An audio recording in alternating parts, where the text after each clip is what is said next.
오늘 또 그대의 최고의 날입니다. 비가 좀 그치면 녹음을 하려고 했는데 계속 비가 그치지 않고 있습니다.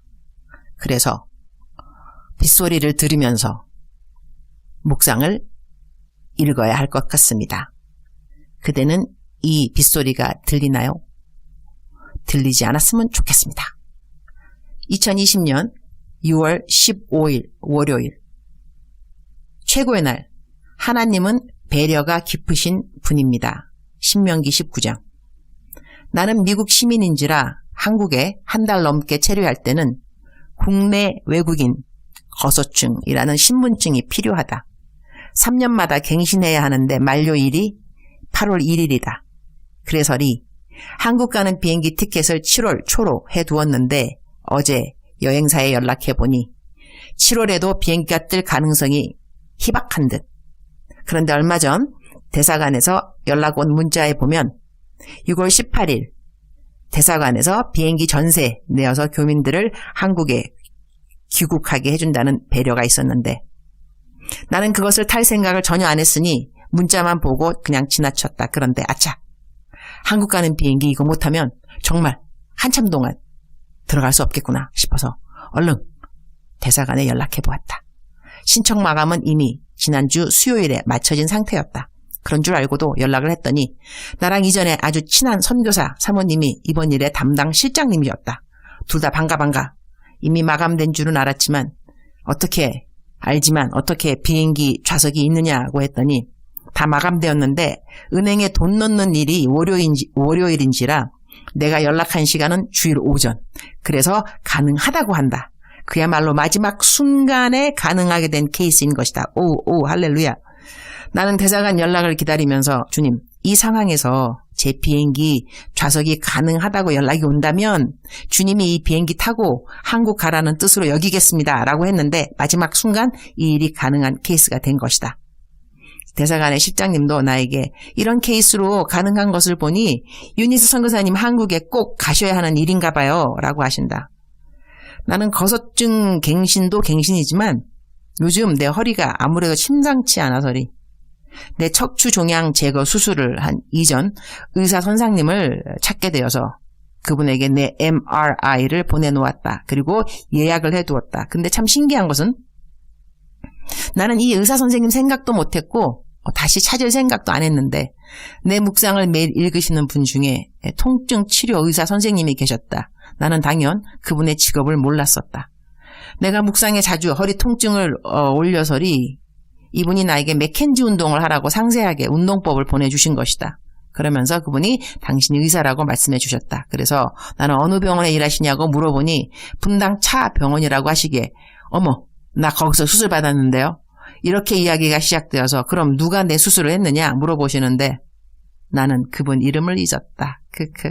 그래서 이름 모른다고 했더니 내 생년월일 알려달라고 하고선 환자 차트를 알아보겠다고 하시고는 곧 연락이 왔다.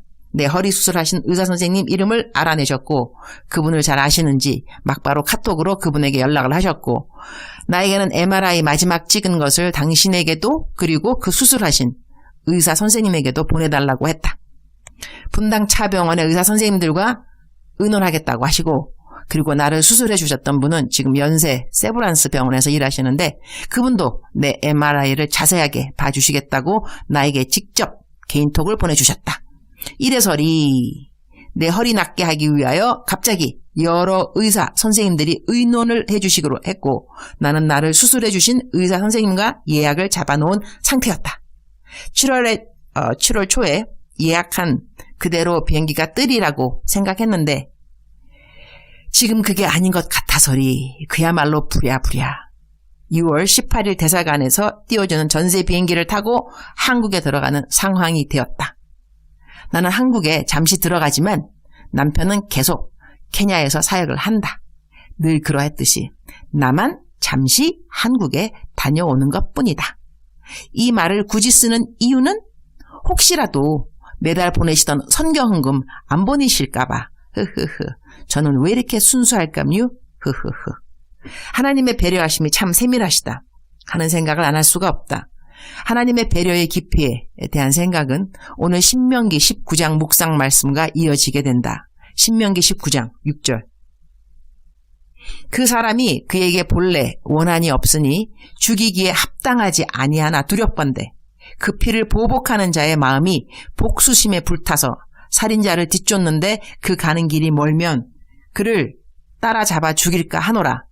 Otherwise the avenger of blood might pursue him in a rage, overtake him if the distance is too great, and kill him even though he is not deserving of death, since he did it to his neighbor without malice, aforethought.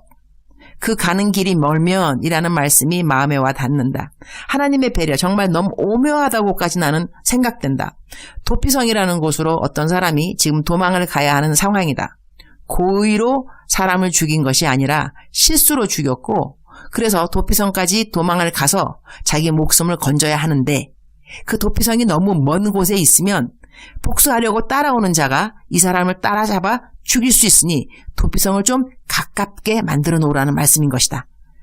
하나님은 모든 사람의 마음을 아시고 그리고 그 형편을 아신다. 그리고 그냥 아시는 것뿐만 아니라 한 사람 한 사람 그 상황에 맞는 배려를 해주시는 분이라고 나는 믿는다.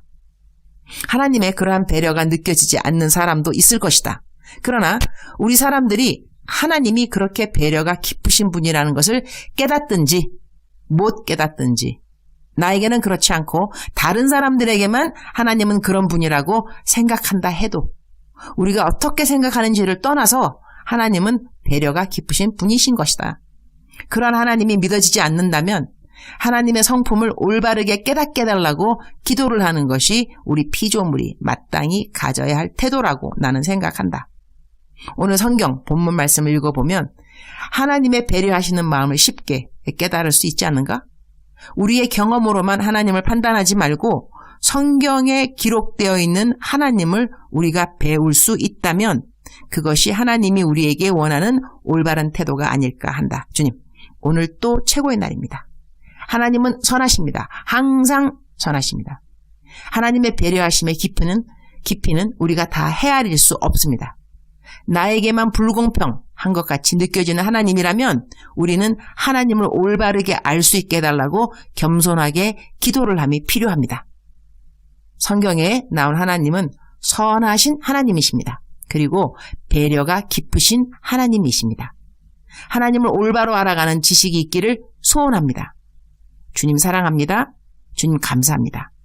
오늘 또 우리 주님 저를 보시면서 하루 종일 기쁘시면 참 좋겠습니다.